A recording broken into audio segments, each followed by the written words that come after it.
కోట్లాది మంది కొంగు బంగారంగా పిలిచే మేడారం మహాజాతర సమీపిస్తుండటంతో ప్రభుత్వం స్పెషల్ ఫోకస్ చేసింది. జాతర జరిగే 4 రోజుల్లో 1.5 మంది భక్తులు వస్తారనే అంచనాతో ఏర్పాట్లు చేస్తోంది. భక్తులు వనదేవతలను ప్రశాంతంగా దర్శించుకుని తిరిగి అంతే ప్రశాంతంగా వెళ్లే విధంగా ఈసారి జాతర ప్రాంతాన్ని 10 జోన్లుగా వర్గీకరించనున్నారు. జిల్లా మంత్రులు ఎప్పటికప్పుడు అధికారులతో రివ్యూలో పనుల పురోగతిని పర్యవేక్షిస్తున్నారు.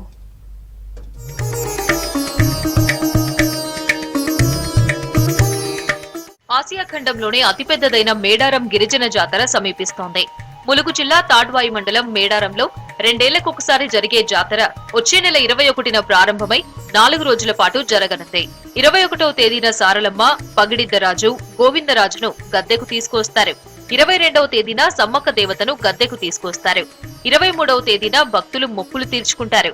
24వ తేదీన దేవతల వన ప్రవేశంతో భక్తులు తిరుగుముఖం పడతారు.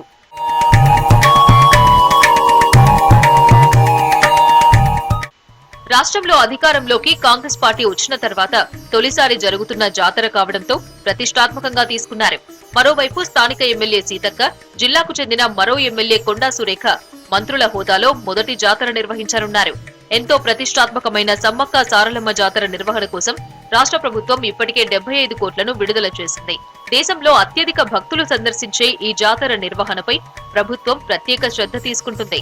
ఇప్పటికే మంత్రులు సీతక్క, కొండా సురేఖ, పొంగులేటి శ్రీనివాసరెడ్డి, పొన్నం ప్రభాకర్ పలు దఫాలుగా సమీక్షలు నిర్వహించారు. కావాల్సిన ఏర్పాట్లపై ఎప్పటికప్పుడు సూచనలు చేస్తున్నారు.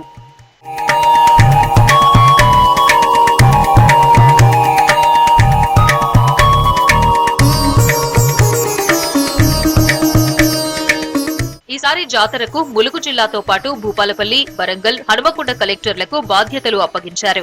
మరోసారి హైదరాబాద్ లో 4 జిల్లాల కలెక్టర్లు, వరంగల్ పోలీస్ కమిషనర్ తో మంత్రులు CS Santhi Kumari, DGP Ravi Gupta, police, revenue, అటవీ, గిరిజన శాఖ ఉన్నతాధికారులు సమీక్షా సమావేశం నిర్వహించారు.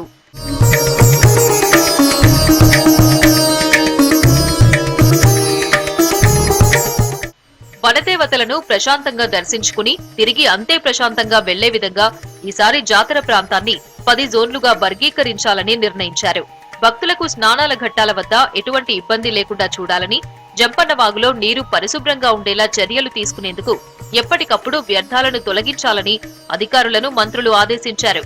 శానిటేషన్ పనులను కూడా అధికారులు సమర్థవంతంగా చేపట్టాలని సూచించారు. పెండింగ్ పనులపై ప్రత్యేక దృష్టి సారించి పనులను త్వరితగతిన పూర్తి చేయాలని ఆదేశాలు జారీ చేశారు. గతంలో కంటే మెరుగైన సౌకర్యాలు కల్పించేందుకు తీసుకోవాల్సిన చర్యలపై ప్రభుత్వం దృష్టి పెట్టింది.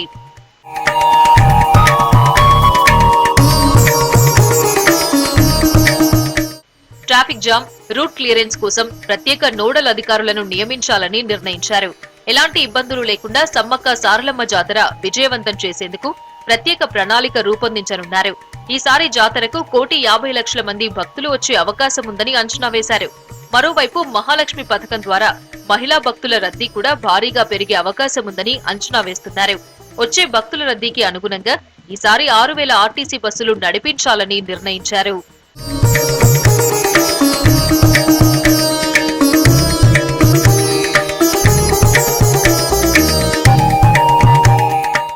మేడారం జాతరను ప్లాస్టిక్ రహిత జాతరగా నిర్వహించాలని ప్రభుత్వం భావిస్తోంది. అందుకోసం జాతరలో పర్యావరణ పరిరక్షణకు ప్రాముఖ్యత ఇచ్చే విధంగా చర్యలు తీసుకోవాలని భావిస్తోంది. అటవీ ప్రాంతాన్ని సంరక్షించడంతో పాటు అటవీ జంతువులకు హాని కలగకుండా చూడాలని ఇప్పటికే ఫారెస్ట్ అధికారులకు మంత్రి కొండా సురేఖ ఆదేశించారు. జాతరకు వచ్చే భక్తుల కోసం ఈజీగా రూట్స్ తెలిసేలా రహదారులకు ఇరువైపులా బోర్డులను ఏర్పాటు చేయనున్నారు. భద్రత, దొంగతనాలు, భక్తుల రద్దీని క్రమబద్దీకరించేందుకు పూర్తి స్థాయిలో పోలీస్ శాఖ సన్నద్దమవుతోంది.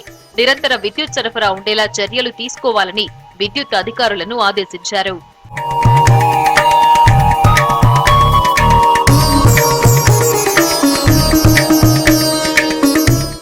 మహాజాతర సమీపిస్తున్న నేపథ్యంలో పనులు స్పీడ్ పెంచడంపై గతంలో అక్కడ పనిచేసిన జిల్లా కలెక్టర్లు, అధికారులకు జాతర ఏర్పాట్ల బాధ్యతలు అప్పగిస్తే సమస్యలు తలెత్తకుండా ఉంటుందని సర్కార్ భావిస్తోంది.